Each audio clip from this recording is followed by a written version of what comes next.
Welcome to today's lesson on the medical interventions that are used to treat coronary heart disease and the use of heart transplants. In our lesson today, we will explore how stents and statins work, their specific roles in managing coronary heart disease, and their effectiveness in preventing severe cardiovascular issues. Following this, we will learn about how heart transplants are used to replace the hearts of patients, in the case of heart failure. We will also discuss the advantages and disadvantages of using donor hearts and artificial hearts for transplants. We aim to understand why these treatments are chosen and how they help to maintain heart health. So far, you have learned about coronary heart disease and how it occurs.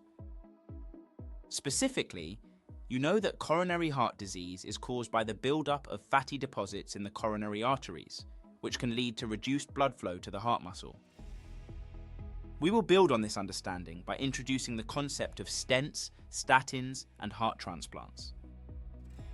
This lesson will help us to see how advances in medical treatments improve outcomes for patients, as well as how understanding these treatments can offer insights into broader biological processes and healthcare strategies.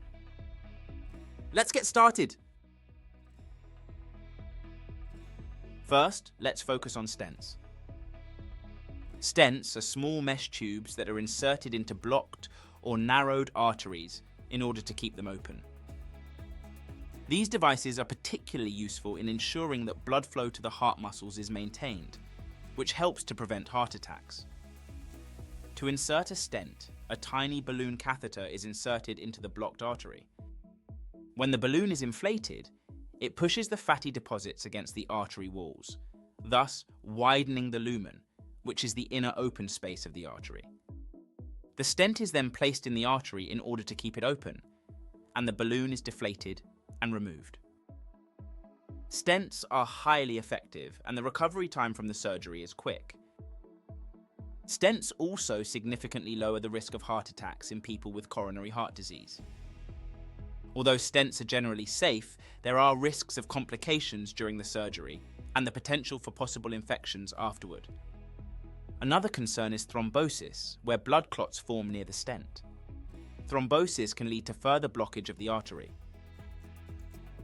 Let's now move on to statins. Statins are medications that help to lower the cholesterol levels in the blood. Cholesterol is a lipid that is vital for the body. However, too much bad cholesterol, which is known as low-density lipoprotein, or LDL cholesterol, can lead to the formation of fatty deposits in the arteries. This can cause coronary heart disease. Statins work by inhibiting an enzyme in the liver that is necessary for cholesterol production. This leads to a decrease in the overall levels of LDL cholesterol and a slightly increased level of high-density lipoprotein, or HDL. Good cholesterol. This ultimately helps to remove LDL cholesterol from the bloodstream.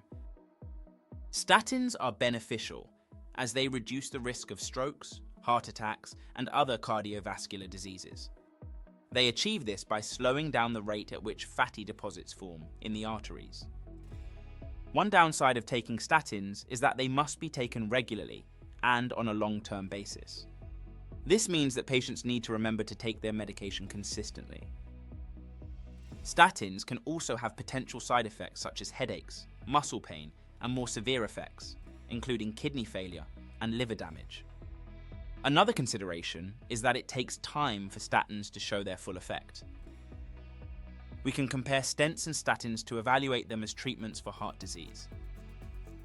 Stents provide an immediate solution to blocked arteries by physically keeping them open, and they are often used in emergency situations, such as during or after a heart attack, in order to quickly restore blood flow. In contrast, statins offer a long-term approach by preventing the buildup of fatty deposits over time. Statins are generally prescribed for the ongoing management of cholesterol levels in order to prevent coronary heart disease from progressing. Sometimes both treatments are used together. For example, a patient might have a stent placed to immediately address a blocked artery and then be prescribed statins to manage their cholesterol levels and reduce their risk of future blockages. In situations where patients suffer from heart failure, their heart becomes unable to effectively pump blood throughout the body. This can lead to severe health complications and even be life-threatening. To combat this, one option is to transplant a donor heart, or, in some cases, both the heart and the lungs, from someone who has recently died. However, there are some significant challenges with this approach. Waiting lists for organ transplants can be long, so whilst a patient is waiting, their doctors might fit them with an artificial heart. Artificial hearts are mechanical devices that are designed to pump blood and keep patients alive until a donor heart becomes available.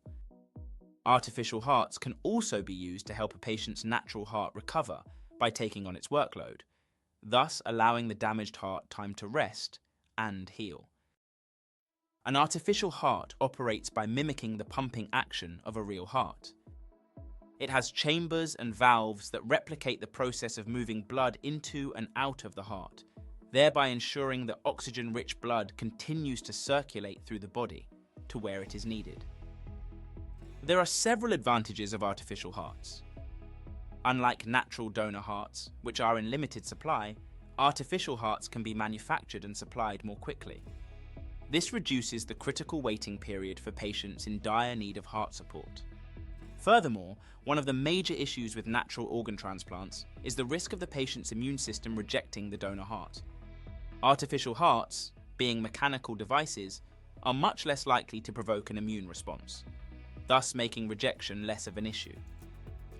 However, there are also some challenges to the use of artificial hearts.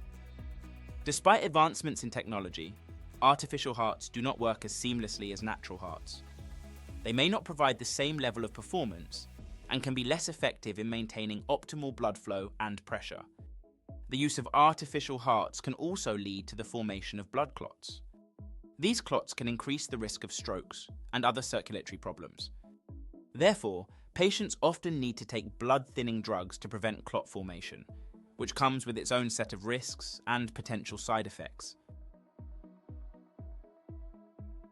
Let's now consider a historical note as an extension task. The first successful human heart transplant was performed by the South African Dr. Christiaan Barnard in 1967. This groundbreaking surgery ushered in a new era in organ transplantation by demonstrating that it was possible to replace a failing heart with a donor heart. Dr. Barnard's pioneering work has paved the way for advancements in transplant medicine, providing a life-saving option for patients with severe heart conditions and ultimately saving countless lives around the world. Let's now hear about his research. I completed the first successful human heart transplant in 1967. This groundbreaking surgery ushered in a new era in organ transplantation, demonstrating that it was possible to replace a failing heart with a donor heart. My work has paved the way for advancements in transplant medicine, providing a life-saving option for patients with severe heart conditions and ultimately saving countless lives around the world. Another notable contribution to the field of cardiac surgery came around the same time, from the work of the American, Dr. Nina Starr Brownwald. I made my own mark by designing and successfully implanting the first prosthetic mitral valve in a human heart. This achievement allowed me to contribute significantly to the advancement of heart surgery and open doors for future surgeons to improve patient care. In summary, both stents and statins are vital tools in the treatment of coronary heart disease, but address the issue in different ways. Understanding how each treatment works, along with their benefits and drawbacks, is essential to understanding how coronary heart disease is managed. Additionally, understanding the advantages and limitations of donor hearts and artificial hearts is crucial for understanding the treatment of heart failure. While they provide essential life-saving support and have fewer rejection issues compared to donor hearts, artificial heart efficiency and the risks associated with blood clots must be carefully managed. These artificial heart devices represent a critical bridge to transplant for many patients, significantly impacting their chances of survival and recovery when experiencing severe heart failure conditions.